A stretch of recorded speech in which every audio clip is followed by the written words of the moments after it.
Hello student, welcome back my channel learning with Toshiba. आज हम start करेंगे class 10th maths का syllabus.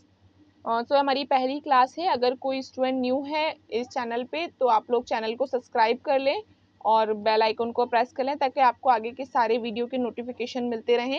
Class 10th का syllabus देख लीजिए। पहले पाठ्यक्रम क्या है। पहला चैप्टर है वास्तविक संख्याएं, दूसरा है आपका बहुपद, तीसरा है आपका दो चर वाले रैखिक समीकरण। तो काफी कुछ सिलेबस जो है आपका 9 से लिंक है। जैसे आपने नंबर सिस्टम पढ़ा था, क्या बोलते संख्या पद्धति, तो यहाँ पे क्या पढ़ रहे हैं, वास्तविक संख्याएं पढ़ेंगे। बहुपद आपने वहाँ भी सेकंड चैप्टर पढ़ा, यहाँ भी पढ़ेंगे। वहाँ दो चर वाले रैखिक समीकरण आपने पढ़े थे, तो ये भी आपका 9th का है, पर वहाँ पे एक समीकरण था, यहाँ दो समीकरण है। द्विघात समीकरण है आपका, समांतर श्रेणी, ये बिल्कुल न्यू टॉपिक है आपका। त्रिभुज, ये आपके जो पुराने वहाँ पे कोण और त्रिभुज रेखाएं वाले चैप्टर थे उनसे लिंक है। उसका निर्देशांक ज्यामिति आपने 9th में पढ़ रखा है, उसी से रिलेटेड होगा।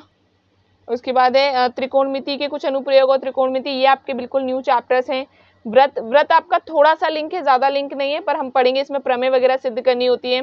पृष्ठीय क्षेत्रफल आपने पढ़ रखा है, सांख्यिकी पढ़ा है, और प्रायिकता आपका न्यू चैप्टर है। तो इतने चैप्टर आपको पढ़ने हैं, आपके 14 चैप्टर्स। और हम बेसिक से शुरू करेंगे बिल्कुल, ताकि आपको अच्छे से बेहतर समझ में आए। बेसिक से लेके सारी चीजें हम करेंगे। तो हम देख लेते हैं चैप्टर नंबर 10th में हम क्या पढ़ने वाले हैं। तो पहले आप देखिए, सबसे पहले और मोस्ट इंपॉर्टेंट आप जो पढ़ने वाले हैं वो है अंकगणित की आधारभूत प्रमेय। ये सीधे सीधे ऑब्जेक्टिव में आ जाती है, कई बार एक वाक्य में उत्तर में आ जाती है। क्या लिखा है, किसी भी प्राकृत संख्या को उनके अभाज्य गुणनखंडों के एक गुणनफल के रूप में लिखा जा सकता है। बिल्कुल देखिए, इसको याद कर लीजिएगा। देखिए, जैसे कि फॉर एग्जांपल हमारा 4 है, ये क्या है, एक प्राकृत संख्या है, इसको अभाज्य गुणनखंड के रूप में लिखना है। तो अभाज्य गुणनखंड के रूप में मैंने क्या किया, 2 का भाग दिया, 2 दूनी 4, और फिर 2 का भाग किया, 2 एकम 2। तो 4 को मैं क्या लिख सकती हूँ, 2 की घात 2। तो ये अभाज्य गुणनखंड की एक जो भाज्य संख्या थी, एक जो प्राकृत संख्या थी, इसको अभाज्य गुणनखंड के रूप में मैं लिख सकती हूँ। तो कुछ संख्याएं आप देख लीजिए, थोड़ा सा रिवीजन में करा देती हूँ आपका वास्तविक संख्याओं का। पहली है प्राकृत संख्या या नेचुरल नंबर्स। उसकी वो प्राकृत संख्या क्या होती है, 1 2 3 से जो शुरू हो वो प्राकृत संख्या जो अनंत तक जाती है। उसके बाद है सेकेंड नंबर पे पूर्ण संख्या यानी होल नंबर्स। ये आपकी क्या है, इसमें जब प्राकृत संख्या में 0 जुड़ जाता है तो आपको क्या बन जाता है, ये पूर्ण संख्याएं बन जाती हैं। उसके बाद है आपके पूर्णांक संख्याएं। पूर्णांक 2 तरीके से होते हैं, धनात्मक और ऋणात्मक। तो यहाँ से लेके 1 से लेके जो अनंत तक जाएंगे, 1 2 3 4, तो ये धनात्मक पूर्णांक होंगे।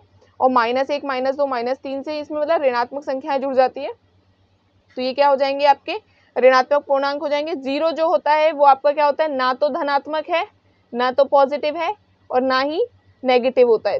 0 दोनों तरफ इंक्लूड नहीं होता। उसके बाद आती है आपकी परिमेय संख्याएं। परिमेय संख्याएं ऐसी संख्याएं जिन्हें P/Q के फॉर्म में लिखा जा सकता है, और Q is not equal to 0। दोनों पूर्णांक आपके अंश और हर दोनों पूर्णांक होने चाहिए आपके। Q is not equal to 0 मतलब बटे में 0 नहीं आ सकता है।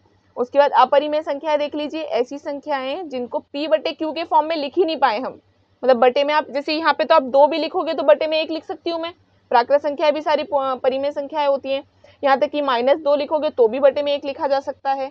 तो इस तरह की संख्याएं तो होंगी, पर जो ऐसी संख्याएं हैं जिन्हें आप P/Q के फॉर्म में लिख ही नहीं सकते, उन्हें आप अपरिमेय संख्याएं कहते हैं। जैसे कि करनी में जो संख्याएं होती हैं, जैसे करनी में अगर 4 होगा तो मैं इसे क्या लिख सकती हूँ, ये 2 का वर्गमूल है या 2 का वर्ग है। ये तो ये 2 तो है, ये 2 को निकालने का बटे में 1 लिख सकती हूँ, तो ये क्या हो जाएगी, परिमेय हो जाएगी। तो ऐसी संख्या जिन्हें लिखा ही नहीं जा सकता वो क्या कहलाती है, अपरिमेय या रेशनल नंबर्स कहलाते हैं। उसके बाद आते हैं अभाज्य संख्याएं, मोस्ट इंपॉर्टेंट, जिनका सबसे ज्यादा काम आपको आना है। अभाज्य संख्या ऐसी संख्याएं होती है जिनमें खुद का भाग जाता है, खुद से ही क्या होती हो, भाज्य होती हो, खुद से ही भाज्य होती हो, भाज्य होती हो। मतलब या तो 1 का भाग जाए, 1 का भाग सब में जाता है, या खुद से भाग, जैसे 2 है, 3 है, 5 7 11 13 17, ये तो लिख ही लीजिए। इसमें से आपको सबसे ज्यादा इंपॉर्टेंट इसी का काम आपको आना है। उसके बाद भाज्य संख्याएं, इनके अलावा जो संख्याएं बचती हैं वो सारी भाज्य संख्याएं होंगी, या कह सकते हैं जिनके 2 या 2 से अधिक गुणनफल होते हैं। जैसे कि 4 है, उसके बाद आप ले सकते हैं 8 है जिसमें 2 का भाग जा सकता है। तो ये सारी कितनी होंगी, भाज्य संख्याएं होंगी। सब प्रश्नावली देख लीजिए, प्रश्नावली 1.1। जब प्रश्नावली 1.1 हम देख रहे हैं तो प्रश्नावली 1.1 में पहला क्वेश्चन क्या है, निम्नलिखित संख्याओं को अभाज्य गुणनखंडों के गुणनफल के रूप में व्यक्त कीजिए। यही आधारभूत प्रमेय थी हमारी। तो पहले हम देखिए 140 को लिखते हैं, 140 और 156 को करते हैं। तो पहला प्रश्न क्या था हमारा, पहला प्रश्न था 140। तो 140 को जब हम निकालेंगे गुणनखंड, तो निकालिए, देखो 140 है, जब तक पीछे 0 आ रहा है तब तक किसका भाग देंगे हम, 2 का भाग देंगे। जब भी पीछे सम संख्याएं आती है 2 का भाग देते हैं। 2 का आपने भाग दिया, 2 सती 14 और 0 की 0, फिर आप 2 का भाग दीजिए क्योंकि अभी 0 चल रहा है, तो इसको करेंगे आप कितना, 2 तिया 6, फिर बचेगी 1, 10 हो जाएगा, 2 पंजे 10। अब आ गया 35। अब इसमें आप 5 का या 7 का भाग दे सकते हो, तो पहले 5 का भाग दीजिए, 5 7 35, और फिर आप 7 का भाग देंगे तो 7 एकम 7। इसको कैसे लिखेंगे, जैसे 140 है तो 140 को 2 कितनी बार है, 2 गुणा 5 गुणा 7, जितनी संख्याएं आ रही हैं पहले उनको आप लिख दीजिए, फिर कौन सी कितने बार आ रही है, तो ये आ रही है आपकी 2 बार, तो 2 की घात 2, ऐसे आपको लिखना है। उसके बाद है सेकंड क्वेश्चन, आपका क्या था, सेकंड क्वेश्चन था आपका 156, यानी कि 156, 156 लीजिए। अब 156 में भी क्या करेंगे, आप 2 का ही भाग देंगे क्योंकि आपके पीछे 6 आ रहा है, 2 का दीजिए, तो 2 सती 14, फिर बचेगी क्या आपकी 1 बचेगी, 2 अठी 16, फिर अभी तक जब तक सम संख्या चल रही है तब तक आप 2 का ही भाग देंगे। यहाँ लिखिए, तो ये क्या हो जाएगा आपका 2 तिया 6, फिर बचेगी आपकी कितनी 1, 2 नाम 18। अब आपका 9 आ गया, तो इसमें किसका भाग जा सकता है, 3 का भाग जा सकता है, 3 का देंगे, 3 एकम 3 और 3 त्रिक का 9, फिर आप कितना, अब ये 13 आ गया, 13 खुद एक प्राइम नंबर है, अभाज्य संख्या है, तो इसमें 13 का ही भाग जाएगा, तो आपका आ गया 1। तो इसका आंसर क्या लिखेंगे आप, 156 बराबर क्या आ जाएगा, 2 गुणा 3 गुणा 13, और 2 कितनी बार आया है, 2 बार आया है, तो यहाँ पे 2 की घात चढ़ा देंगे। ठीक है, एक बार और देख लीजिए कौन कौन सी संख्याओं का आप भाग देंगे, तो आप एक तो 2 का देंगे, 3 का, 5 7 11 13 17 19 23, इस तरह की संख्याओं का ही आप पहाड़ा लें। यहाँ पे जब आप पहाड़ा लें तो इस तरह की संख्याओं का ही पहाड़ा लें। जब भी पीछे का अंक, इकाई का अंक 0 2 4 6 8 यानी सम संख्या है तो आप 2 का भाग दीजिए। उसके बाद जब आपकी संख्या के पीछे क्या आ जाए, 1 आ जाए, 9 आ जाए, 3 आ जाए, तो इस तरह की संख्या के पीछे आप क्या दीजिए, 3 का भाग दीजिए। जब भी पीछे 0 या 5 होगा तो आप 5 का ही भाग दीजिए, तो आपको 5 से आपको मिल जाएगा। फिर 7 का ट्राई कीजिए, 11 13, इस तरह से आप ट्राई कर सकते हैं आगे क्वेश्चन। उसके बाद नेक्स्ट क्वेश्चन देखिए आप, नेक्स्ट क्वेश्चन क्या है आपका, थर्ड नंबर पे, थर्ड नंबर पे आपका क्वेश्चन है 3025। तो क्वेश्चन नंबर थर्ड देखिए, आपका क्वेश्चन नंबर थर्ड क्या है, 3025। इसमें आप क्या है, पहले तो एक बार 3 का ट्राई कीजिए, 3 का नहीं जाता तो फिर आप 5 का ट्राई कीजिए। 3 का आप देते 3 एकम 3, 0 की 0। अब आपका क्या है, 2 है, सॉरी इसको सुधार लीजिए, आपका क्वेश्चन क्या है, ये 8 है, क्योंकि 3 का तो फिर जाएगा ही नहीं।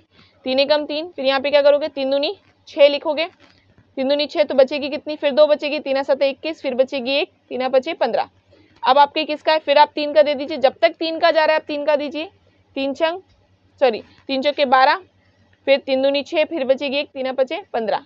अब आप किसका दीजिए, 5 का दीजिए, तो आप 5 का भाग दीजिए, 5 8 40, फिर बचेगी 2, 5 25। ठीक है, इसमें और 5 का चला जाएगा, अभी 5 का और दीजिए तो क्या आएगा, 5 एकम 5, बचेगी 3, 5 7 35। अब 17, 17 अभी आपको मैंने ऊपर बताया था, 17 क्या बताया था, एक प्राइम नंबर है। ये सारे नंबर्स अपने आप से ही डिवाइड होते हैं, तो जब 17 आपको दिखा तो अपने केस में भाग देंगे, हम 17 का ही भाग देंगे, 17 एकम 17। तो इसको क्या लिखेंगे, 3825। सबसे पहले आपको क्या लिखना है, जितने भी डिजिट से पहले वो लिख लें, जैसे 3 लिख लिया, गुणा में 5 लिख लिया, गुणा में 17 लिख लिया। अब जो जितनी बार आ रहा है उसकी घात चढ़ा दे, जैसे देखो 3 2 बार है, 5 भी आपका 2 बार है और 17 1 बार है।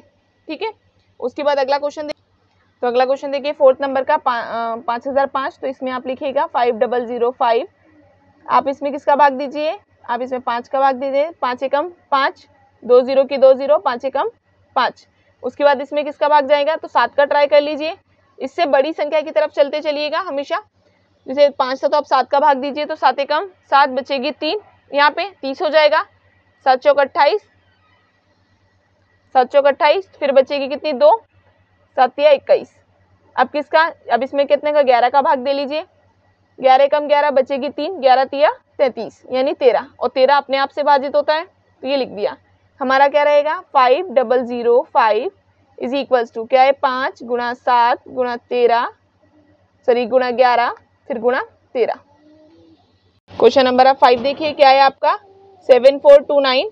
तो आप 7429 जब आप करेंगे तो इसमें सबसे पहले आप किसका भाग दीजिए, 17 का दीजिए। जब आप 17 का भाग देंगे तो आपका क्या आएगा, 437। फिर आप इसमें 19 का भाग दीजिएंगे तो आपका क्या आ जाएगा, 23, और ये आपका 23 का भाग देंगे, 23 से कम 23। फिर आपका जब आप इसमें लिखेंगे आप गुणनखंड के रूप में तो क्या लिखेंगे 7429 multiply sorry is equals to क्या आएगा 17 into 19 into 23। Thank you for watching. इससे आगे का सिलेबस जो है आपको नेक्स्ट वीडियो में मिल जाएगा। आपको जो भी समझ में नहीं आया हो आप जो है कमेंट बॉक्स में कमेंट कर सकते हैं। मैं बेहतर से बेहतर आपको समझाने का या जल्द से जल्द वीडियो अगली देने की कोशिश करूँगी। Thank you for watching.